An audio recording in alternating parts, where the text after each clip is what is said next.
DSC preparation కి మిగిలిన తక్కువ సమయాన్ని డిఎస్సి 2024 యాప్ లేదా DSC2024.com తో జాబ్ ని సాధించండి.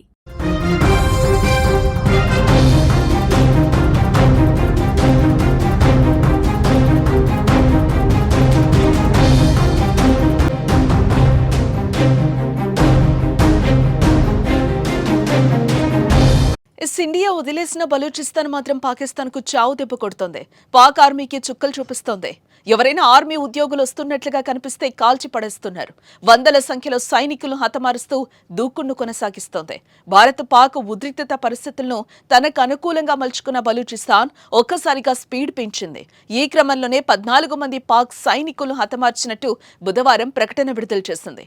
ఆర్మీ కాన్వాయ్ పై దాడి చేసిన వీడియోను పంచుకుంది. తాము చేసిన ఆ దాడిలో 14 మంది సైనికులు చనిపోవడంతో పాటు చాలా మంది పాక్ సైనికులు గాయపడ్డారని, వాహనాలు ధ్వంసమయ్యాయని బలూచిస్తాన్ ఆర్మీ తెలిపింది. అయితే ఈ దాడి మే 9వ తేదీన పంజ్గర్లో జరిగినట్లుగా పేర్కొంది.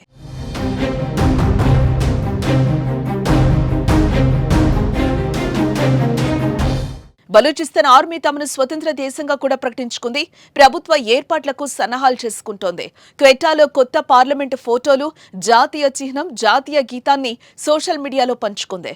భారత్ సహా పలు దేశాలు తమ దేశంలో ఎంబసీలు ఏర్పాటు చేసుకోవాలని కోరింది. భారత్ తమ జట్టుతో క్రికెట్ కూడా ఆడాలని విజ్ఞప్తి చేసింది. తమను దేశంగా గుర్తించి కరెన్సీ, పాస్పోర్ట్ జారీ వంటి ప్రాథమిక అవసరాలకు నిధులు సమకూర్చాలని ఐక్యరాజ్య సమితిని అభ్యర్థించారు. అలాగే తమను పాకిస్తానీయులను ఒక్కటిగా చూడొద్దని భారత మీడియాను కోరారు.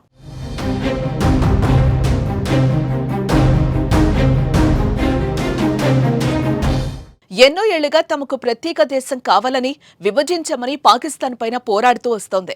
పాక్ సైన్యాన్ని ఎదుర్కొంటూ ప్రజల మద్దతును కూడగడుతూ పోరాటాన్ని కొనసాగించింది. చివరికి పాకిస్తాన్ వెన్ను విరగడంతో బలూచిస్తాన్ బుధవారం నాడు తమను తాము స్వతంత్ర దేశంగా ప్రకటించుకుంది. భారత్ చేసిన యుద్ధం వారికి ఫలించింది. బలూచిస్తాన్ దెబ్బతో పాక్ రెండు ముక్కలైంది. బలూచిస్తాన్ దాదాపు పాక్లో 40% విస్తరించింది. ఇప్పటికే భారత్ కొట్టిన దెబ్బకు విలవిలలాడుతున్న పాకిస్తాన్ బలూచిస్తాన్ ఇచ్చిన స్టోక్తో కోమాలోకి వెళ్లిపోయింది. ఇప్పటి వరకు బలూచిస్తాన్ పోరాటంపై కానీ, వారు సైన్యం దాడులు చేస్తున్నా కానీ ప్రకటించలేదు. ఇప్పుడు వారు దేశంగా ప్రకటించుకున్నారు.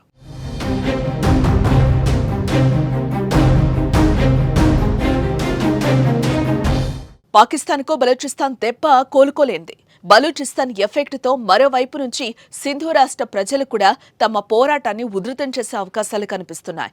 ఇప్పటికే నీరు ఇవ్వకుండా తమను ఇబ్బందులకు గురి చేస్తున్నారు. ఆ రాష్ట్ర రైతులు ఆందోళన చేస్తున్నారు. తమ ప్రాంతంపై పాలకులు నిర్లక్ష్యం వహిస్తున్నారంటూ గళమెత్తుతున్నారు. భారత్ సింధు జలాల ఒప్పందం రద్దు తర్వాత ఈ ఉద్రిక్తతలు మరింత తీవ్రమయ్యాయి. ఇలాంటి సమయంలో బలూచిస్తాన్ పోరాటాన్ని స్ఫూర్తిగా తీసుకుని చెలరేగితే పాకిస్తాన్ పరిస్థితి అగమ్యగోచరమే.